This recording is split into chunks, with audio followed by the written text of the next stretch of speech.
It is 95 degrees outside and I'm headed out for a run. Now, I wanted to talk about some safety and performance things when training in this type of heat. So you might have noticed just over the past weekend, 2 Ironman races, a full and a half, were canceled because of the heat wave that's going on in that part of Europe right now. Now, kind of we're getting that over here in the US. So like my friends up in Illinois are dealing with 90 plus temperatures that they are not used to. So here in Florida, we've been training in, 80 plus for a couple months now. So we are definitely more acclimated to that. If you are not, and it's 80 over, you might as well just try to do a treadmill run. Because at that point, it gets to be a little bit dangerous. So if you do live in southern states and you're, used to training in this type of weather, there are still some things that you have to make sure to do because there's a reason events get canceled because it's not safe. So I had a bike ride this morning.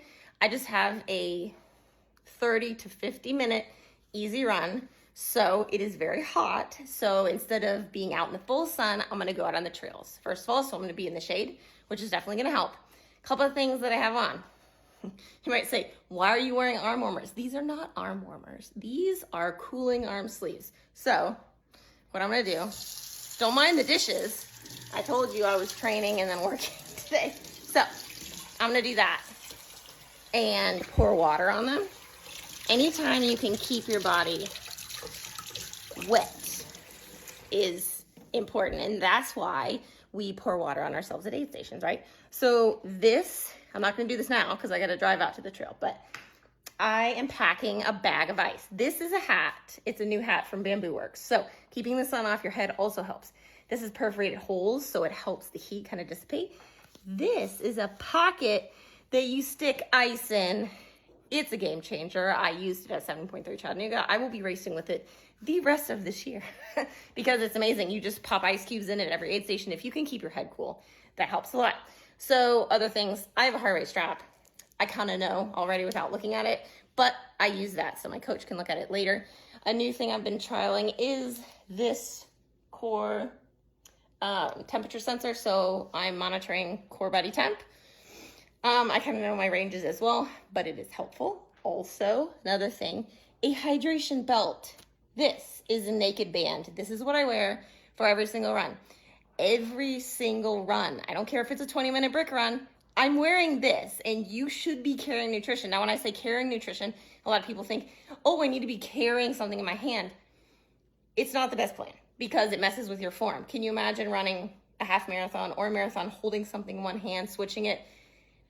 It is better to keep it closer to the center of your body because then it doesn't mess with form and eliminates unnecessary fatigue because you're going to be tired anyways. I can have this 20-ounce bottle in the back right here and I won't feel it and it won't bounce and I can pull it out whenever I need to drink it. Also does a little bib thing, so I put my bib numbers on that. It has space for gels. It's super stretchy. So naked band, super important. That's another thing. I'm going to have this 20-ounce bottle. It has carbs and electrolytes. That's another thing. Extra sodium. My coach is a sports dietitian, so adding extra sodium, especially if you are a heavy sweater, I sweat like almost 4 pounds an hour, is very important to help with not only carb absorption, but also blood pressure, which some women have issues with, which I do. So I'm going to put ice in my bottle when I get to the trail. Then ice is going to go in my hat. Ice goes in my sports bra. Stick ice everywhere. Ice is your best friend. Now, what I'm going to do is I'm going to drive to the trail. I'm going to have this cooler right here. I'm going to put this in the back of the truck.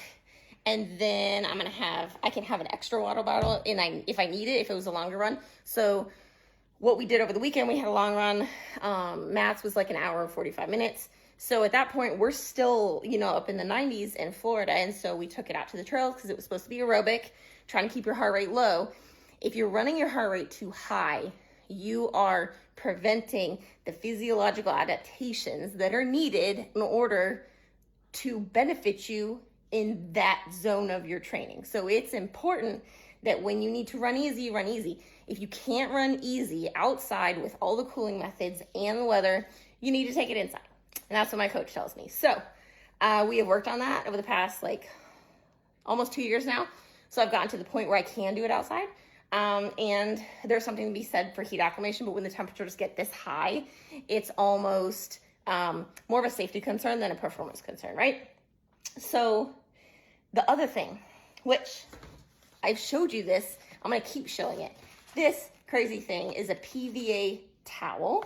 It's a cooling neck towel. I saw people use this at Western States. So what you do is it is like hard like this. And then I'm gonna put water on it. Oop, there we go. And then you can see, look, it gets completely soft. Now, what happens is once I get to out to the trail, I'm gonna lay this out on the truck. I'm gonna fill it up with ice and I'm gonna twist it, wrap it in my sports bra on my neck. Now, the thing is, this looks like a normal towel, right? Okay, well, because I poured water all over it. So as I'm running, I can squeeze that over myself and it's gonna keep me cool. Also, as you're running, you're gonna continue to sweat, which is gonna put more liquid back in this, and then you can continue to squeeze it on yourself, which is gross, but you know what? The sweat's already on you, so it doesn't make that big of a difference anyways, right? So these are just some tips. Again, err on the side of caution. Always, even whether, I mean, if it doesn't have to be this high, 95 degrees, that's pretty high.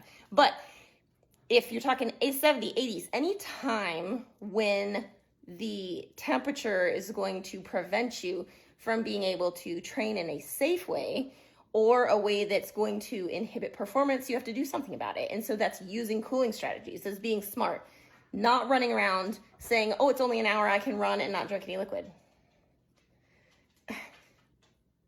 I can't with that anymore. Like, be smart, set yourself up for success. You want to have a good quality session, which is very hard to do in these high temperatures.